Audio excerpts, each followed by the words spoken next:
So, interesting scenario.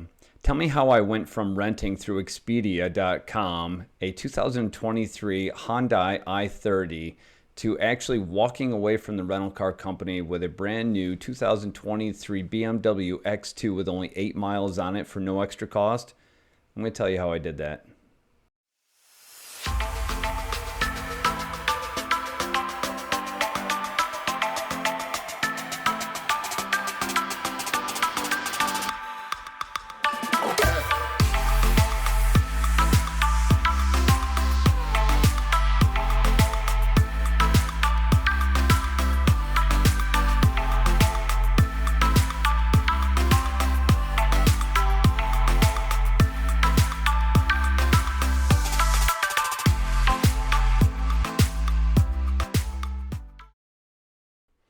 What's up, everyone? Eric Allen, founder of Planiversity, back with you again. So I'm just going to tell you a little story. It's just going to be a short story about how I actually upgraded my vehicle on this last trip to Germany, right?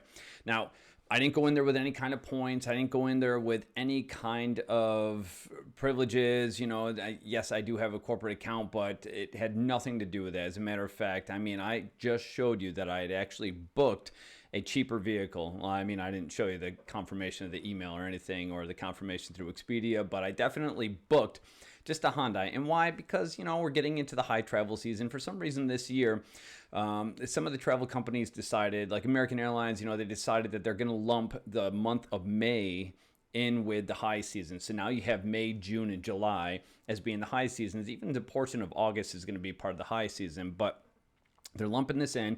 Prices are going up. I just figured this time I don't really feel like spending the money, right? I know it sounds bad to say, but I don't really feel like spending the money. I just want to go there. I'm happy to pay my 35 euros a day and just get my car and just be done with it. Pay my 350 for the time that I'm there and be done, right? So I end up booking something. The way they always categorize these it's Hyundai i30 or something similar, Volkswagen Golf or something similar. So you know that when you select a compact or an economy or a midsize, that you're getting a class of vehicle. So not that you get to the company, you get to the rental car company and all of a sudden they're like, sorry, we don't have any Volkswagen Golfs, but here is a Seat Ibiza. That's the type of thing that they might do. But it doesn't matter, because if you selected economy or you selected compact or you selected midsize, standard, full size, whatever, it's in that category, right? That's what they're selling you. They're selling you the category. So I go there, and I had booked the day before. I booked just that one category, right? So it ended up being a Hyundai i30 or something similar. And I go there, right? Again, I'm not doing anything. I don't have any points to cash in. I'm not looking for any special privileges. And the funny thing is, like, the more I told the guy no, I don't know, it's almost like the more bargaining power that I had, right? So one of the things you have to understand is you have absolutely zero negotiating power when it comes to purchasing or renting something through an app or through a website. You can't communicate back to the computer, back to the screen, that you would like to play with the prices, you want to see what they can do for you. You don't have that privilege, right? You're just going on the app. You're saying, I'm going to stay at this location from this date to this to this date, or I'm going to be picking up a vehicle at this location from this date and returning it on that date. And I want to see what my options are. So of course they run the search, they give you all the parameters, you enter everything, and boom, it produces results. And the results are typically, here's a list of all the vehicles, here's a list of all the companies that we have the vehicles from. If you want to filter that list down and select it based on reviews, based on price, based on location, which sometimes could be located at the airport or shuttled to the location, right? Which you will actually see that stateside in a lot of places. You'll see it all over the world in a lot of places. But I know several airports at the United States. Like if you go to Denver, you're not going to go to Denver's airport and actually show up there, go downstairs to the baggage claim, walk right across the street, and boom, there you just pick up your rental car. No, you actually have to take the shuttle over to whatever rental car company it is. And honestly, this last time that I went to Denver, it was a nightmare. So I don't recommend during the ski season trying to rent from Denver's location or airport location rental car companies, because honestly, I got in there and I think it was Hertz that I was renting through. And when I got in there was a line that was horribly long, and the gentleman that was already one of the lines ahead of me, so it's actually snaked around, right? It was snaked about 4 or 5 times, and he was already snaked around one time just in the same spot as me, one line deeper. And he was like, I've already been waiting here for about 45 minutes and this line hasn't moved. And I'm further behind him, so I know that I'm not going to make it to the travel convention to set up, which is what I was there for. I know I'm not going to make it in time, so I ended up just getting an Uber, going into the city, canceling my reservation, calling a different car company, and just having the Uber drop me off at that car company. It just made things so much easier, right? And it didn't cost me anything more. And if you have any problem with the rental car company giving you a hassle, you just tell them, look, I'm not waiting 3 hours in line just for you to produce a rental car. I'm not doing it. So you have to understand you do have some negotiating power. But anyway, back to the story. My last trip to Germany, just got back last night. And one of the things that I did is I show up at the counter.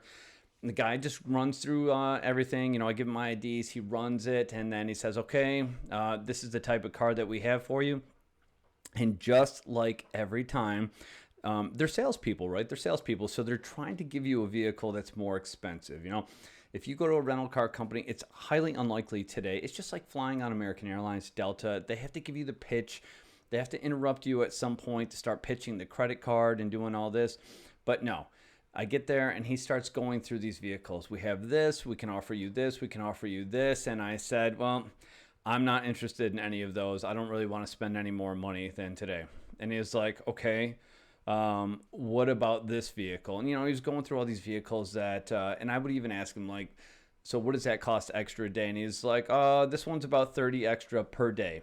Come on. Now, if I went there with the intent to spend only 350 euros for that 8 days that I was there, and this guy wants to give me a vehicle that's 30 extra euros on top of that per day, you can already do the math right there. 3 times 8 is 240 on top of that.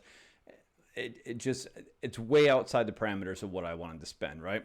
So I just keep hitting him with the no. Like, no, I'm sorry, not interested in that. I'll just take the vehicle that I had planned. And he's like, okay. And so he's looking through the computer. And then he starts asking me about insurance. And he was like, I see you don't have insurance. Did you want to purchase insurance today? I said, no, I'm insured through the card. And he said, completely?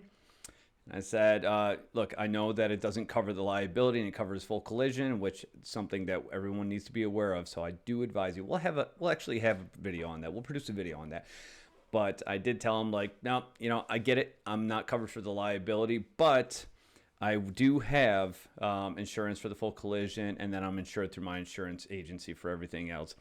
And, you know, the funny thing is he said, it's very disappointing, Mr. Allen. It's very disappointing to him because I didn't want to spend any more money. So what does he end up doing? And he asked me, and now I left this part out. He asked me when he starts going through the vehicles, we just got a new fleet in of BMWs, and that's when he started hitting me with all these higher prices.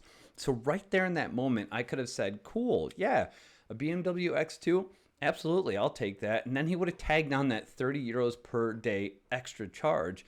But I just kept saying, no, I'm not interested in that. I wasn't interested in the insurance. I just wanted to pay what I already paid through Expedia, nothing more, nothing less. And what does he do? He goes, he fishes around for keys. He comes back a minute later. And he's like, so I've gone ahead and actually upgraded your vehicle. I'm going to give you one of the BMW X2s. And I'm looking at him like, okay, sometimes, you know, they act like they're giving you an upgrade, but there was one time, and I'll give you a little context. I always rent through Sixt Rent-A-Car, but there was one time where they upgraded me, and I get out there and I pick up the vehicle, and there's a big Sixt Rent-A-Car advertisement on the side. And I don't want to drive around and be an ad or a billboard for the company, so I wasn't happy about that. Other times, you know, I'll rent a diesel on purpose because I know I'm going to be doing more driving and I need something that's a little bit more fuel efficient. And then they upgrade me to something that's got a terrible fuel efficiency, even though it's a better vehicle technically in terms of like quality or, you know, being a more luxury auto. Anyway, so he comes back and he says, I've gone ahead and upgraded your vehicle. And I said, wait a sec, I'm not interested in paying anything extra. And he's like, no, this is going to be for the same cost. And he hands me the keys to it along with the card, the instructions. It's the BMW X2. I get out, fantastically gorgeous vehicle, and it only had 8 miles on it. It was a brand new vehicle. Now, here's the thing that they're not going to tell you. It's almost like hotel rooms, and I did do a video on this last year.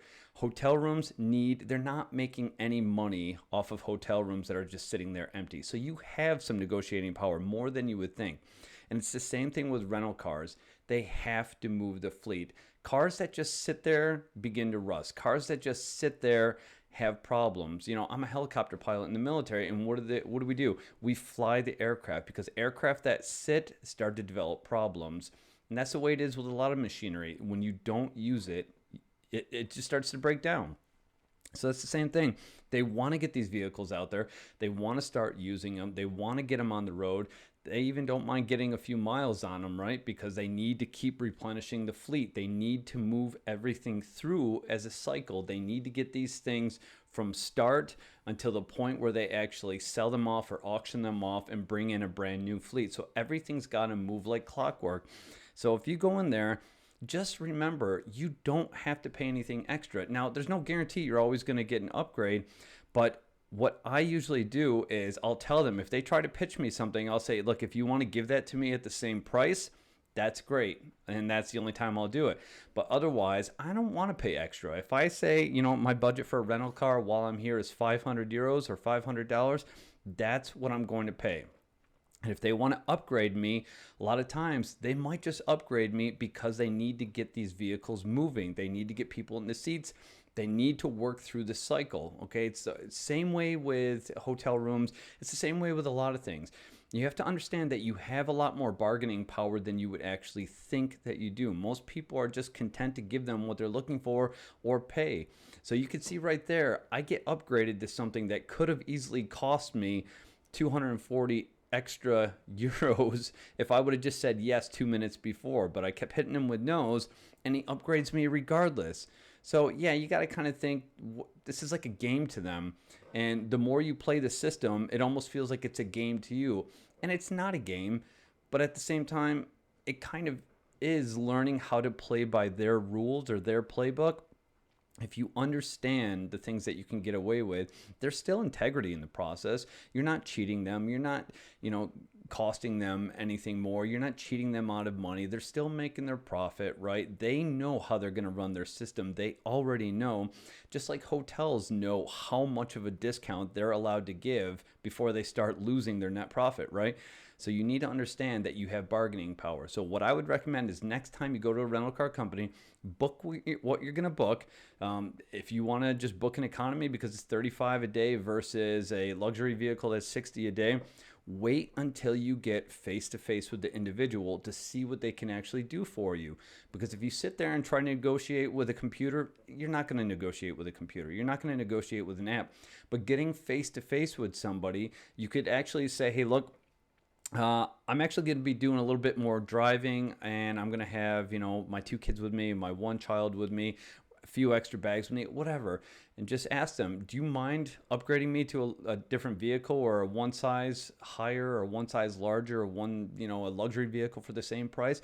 They might actually do it, especially, and I cannot emphasize this enough, especially if you are nice. I'm never mean to people when I go out there. If somebody's rude to me, I'm just like, all right, whatever. That's just how they are. I'm not going to sit there and argue with somebody. But I cannot emphasize enough how important it is to be nice. I'll produce a video on this too. Just being nice. Be a nice person. Good things will happen to you.